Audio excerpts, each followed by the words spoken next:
It's time again for Drummer Nation Live, Wednesday at 1 o'clock. You know what that means. It's October 16th already. We're going to talk about the death of drum icon Ginger Baker.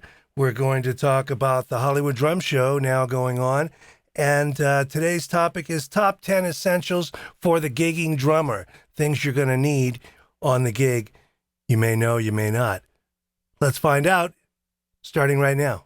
It's time for Drummer Nation.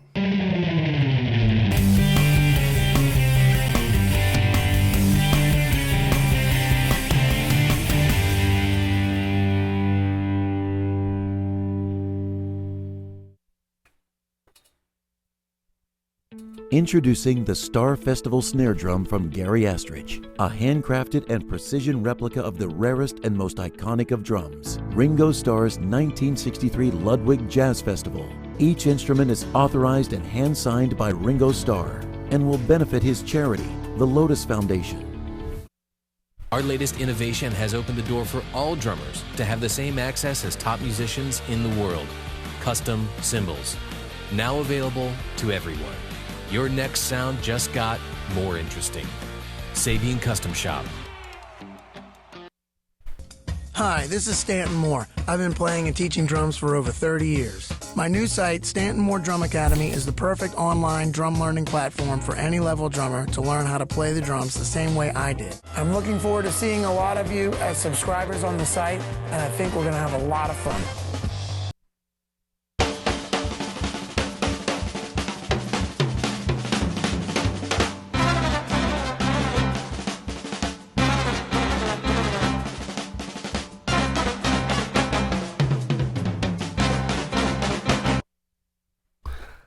Let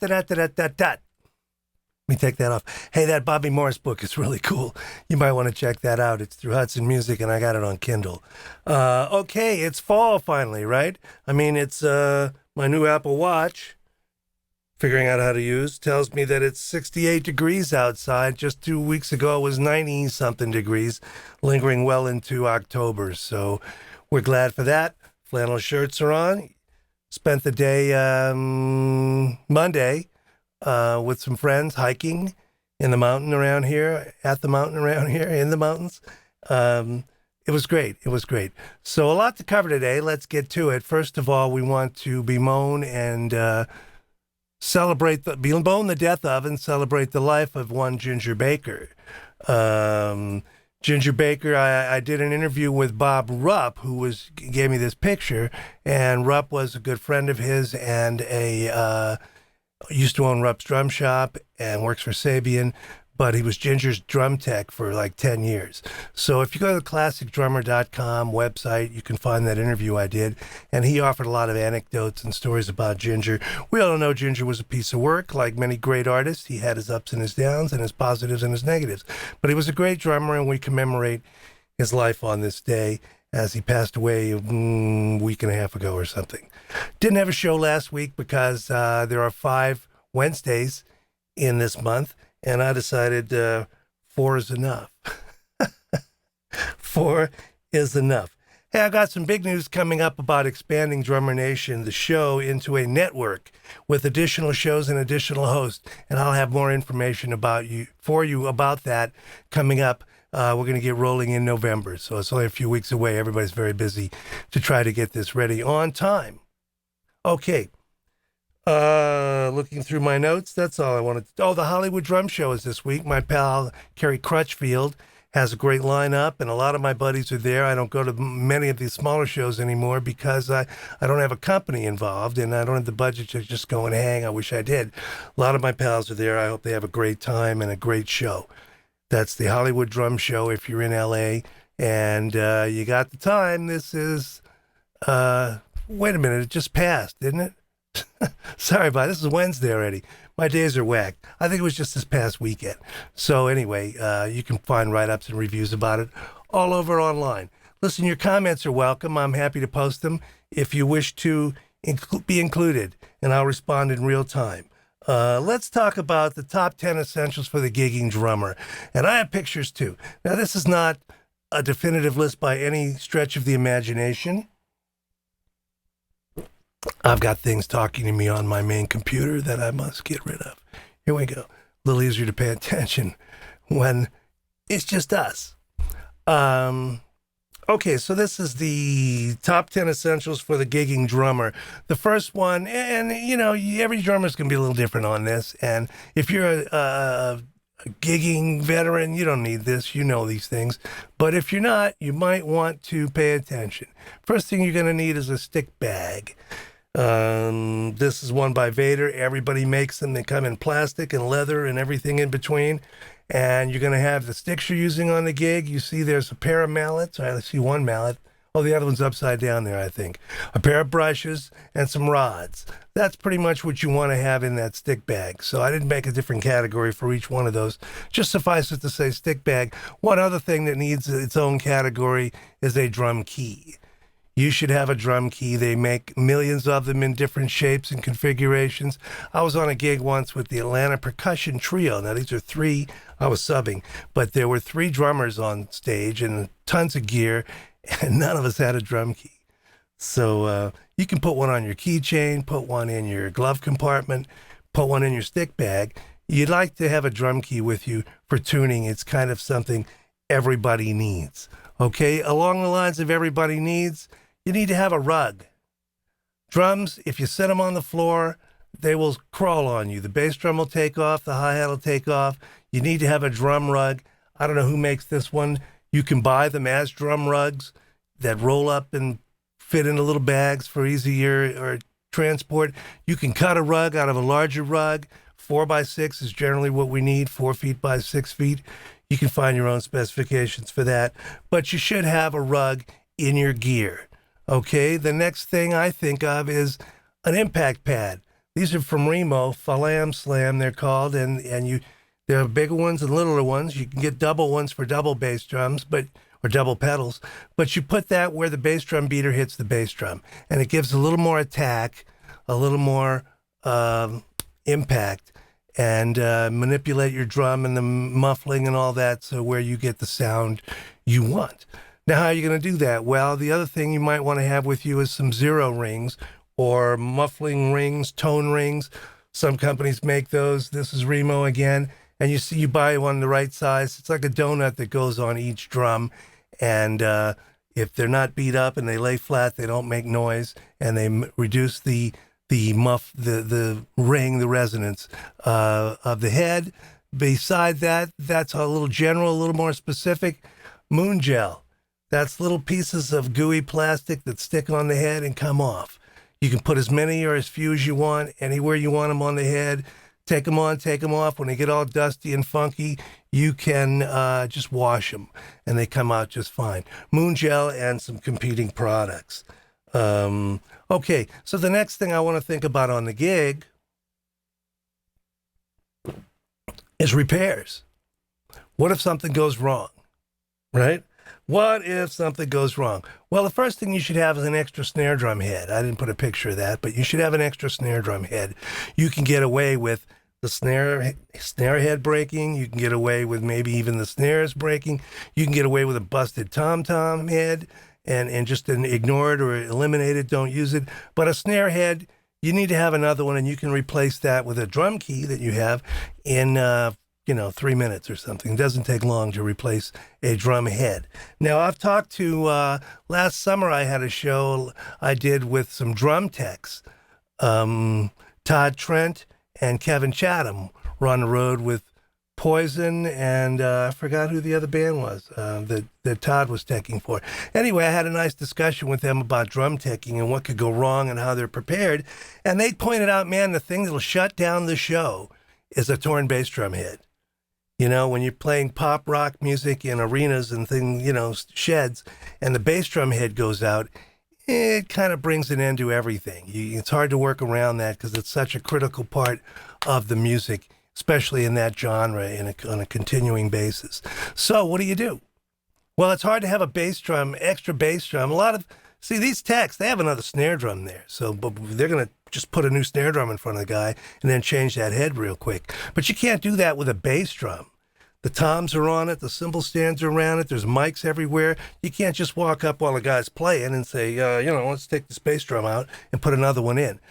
nor is it easy to carry extra bass drums just for that. So what do you do? What do you do? Well, one thing you can do is you can use a repair kit. Here's one made by Aquarian, and that looks like an impact pad, and it kind of is, except that's 10 or 12 inches around, and it's thick and it sticks. And you can take that in an emergency. When a bass drum head goes out, the tech can just run up, stick that thing on there. It covers enough of the head to where it'll get you enough tone to get you through the gig. And they have them at the ready, believe me. And they told me that was the one big thing they needed to be concerned about, so the show did not stop. Okay, moving on, you're going to have a few other things in the repair department.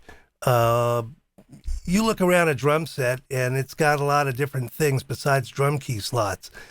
There are wig nuts and hi-hat clutches and bass drum beaters and extra snares. And I have it under miscellaneous hardware. I have written a hi-hat clutch, an extra hi-hat clutch in case one strips out, washers and felts, the things on top of the cymbal that we crawl around the floor looking for all the time, wing nuts, maybe an extra bass drum beater that could be in your stick bag, some duct tape, maybe an extra set of snares. I've never really had to do that on the gig, but I sure have had to change the wire or the string. Or you should have some extra snare string or strips or whatever you're using to make that repair on the go, because they can break and it's pretty easy to fix pretty quickly. So you're going to need to have a little kit of parts and miscellaneous stuff, but you're also going to need some tools. The best thing I recommend is a multi-tool. Like this is the Leatherman. That's a brand name, Leatherman. And they usually have screwdrivers and pliers and blades and most anything you're going to need on the fly to fix something. You're going to want to fix stuff on the fly as you go, and you need to have that stuff. That can go in your stick bag too. But these are the things drummers have learned from experience.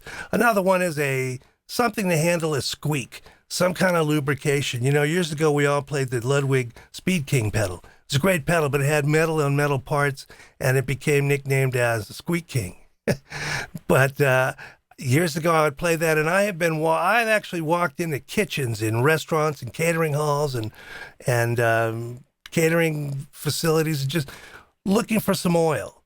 You have any oil I can use? Like salad oil, olive oil, anything at all? Because my pedal was squeaky, and the hi-hat can squeak too. Any moving metal parts can squeak, and you're going to want to have some kind of lubrication. I thought, why not plug these guys? They've been a sponsor of my show before.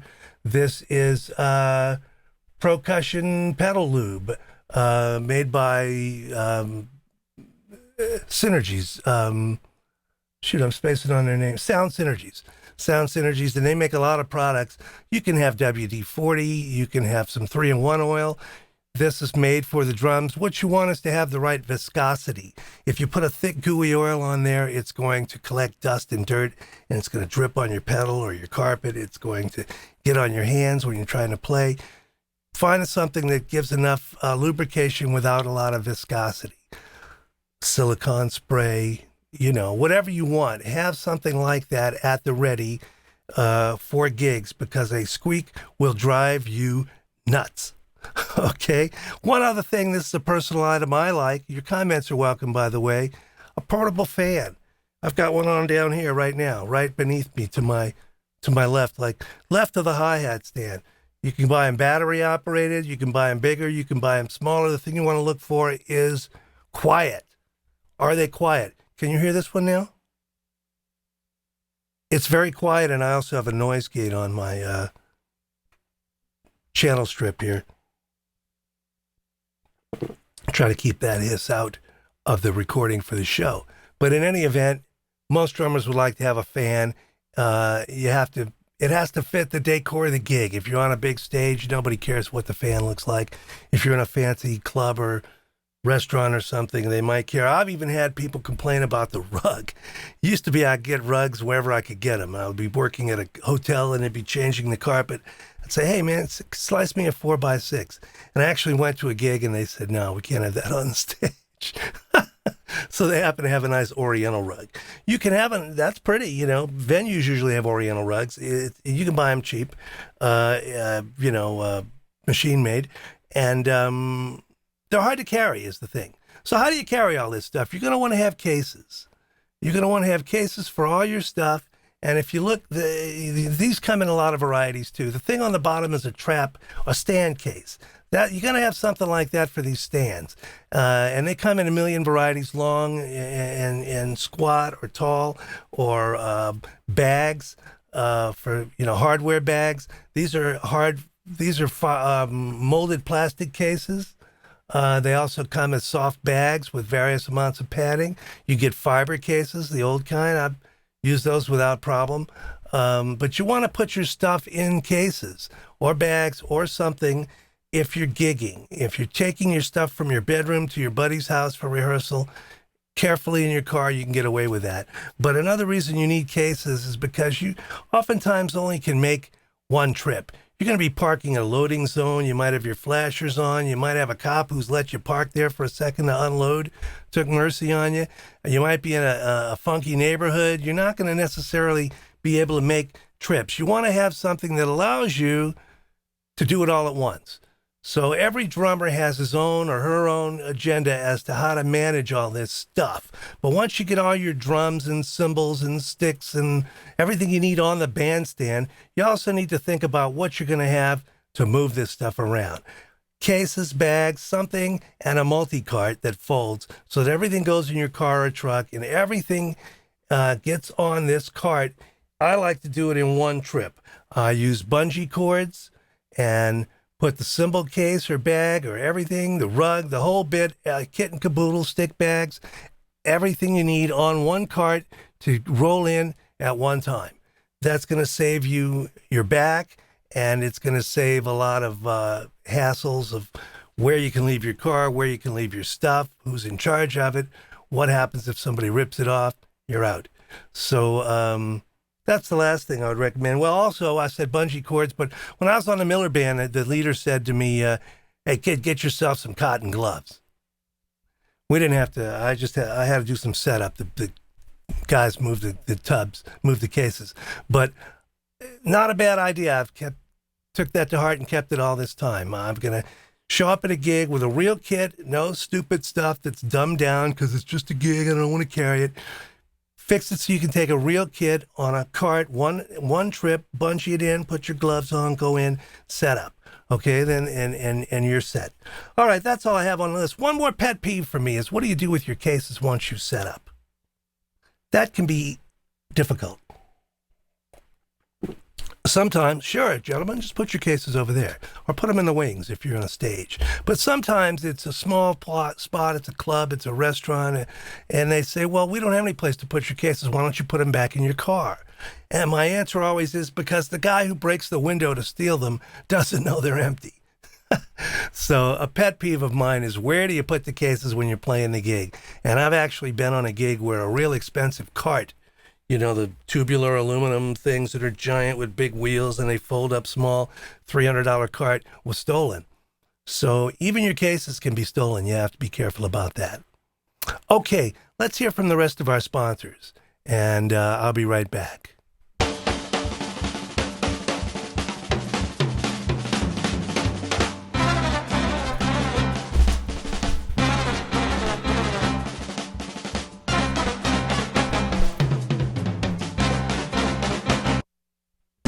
These Regal Tip Session sticks feel great. They kind of put me in the mindset of a thinner and lighter 5A. Go to regaltip.com, order a pair, or go to your nearest music store. Pick up a pair and let us know exactly how you feel about the stick. Hello everyone, my name is David Victor. I'm General Manager with the Craviato Drum Company. We wanted to offer a one-ply, solid shell product, but we wanted it to stay true to our mission of offering handmade drums of uncompromised quality built here in the USA. So take a listen to our Center Stage Series drum set. Drummers seeking a quick and easy way to muffle bass drums on the fly, look no further. Muffbone offers an effective way to instantly dial in your sound in just a few seconds while seated at the kit. Find out more at muffbone.com. Memphis Drum Shop is the world's premier provider of percussion instruments. With 6 showrooms of gear, mycymbal.com, the Memphis Gong Chamber, and a first-rate repair department, turn to Memphis Drum Shop for all your percussion needs. Okay, I think I ran that Bobby Morris commercial twice. I need to fire my director. Wait a minute, that's me. All right, well, it's a great book. Did I mention that book? Bobby Morris, My Las Vegas, I think it's called. Yeah, it is. But he's a jazz drummer and played everywhere, and it's a very fun read. I think you'll dig it. Okay, I usually go to some calls to action here. Would you help us out by letting me know if you want some topics covered? There's my email address. For people who are listening, by the way, it's info@drummernation.com. Sign up for our newsletter at drummernation.com, and you will see a form that allows you to send us your name and email address, and we'll keep you in the know. And you can also download a white paper on social media for artists. Patreon, you know Patreon. Patreon.com, look up Drummer Nation and pledge if you would. Some people do. Just a few dollars a month. And it helps us out, helps us a lot. Okay, I don't think I have any other announcements. I'm happy that it's fall. Got the flannel shirts out. Going to do some more hiking and exercising, and I hope you are too. So with that said, I'm going to run the credits for our posting partners and then move into the bumper and take it out. All right. Be back next week. Stay tuned for some big announcements, and I should be posting this week the next podcast interview, which is with great LA drummer Paul Krybik. So sign up for the newsletter, and we'll let you know as soon as that comes out. And thanks for the love. Thanks for the support. See you next time. Take care.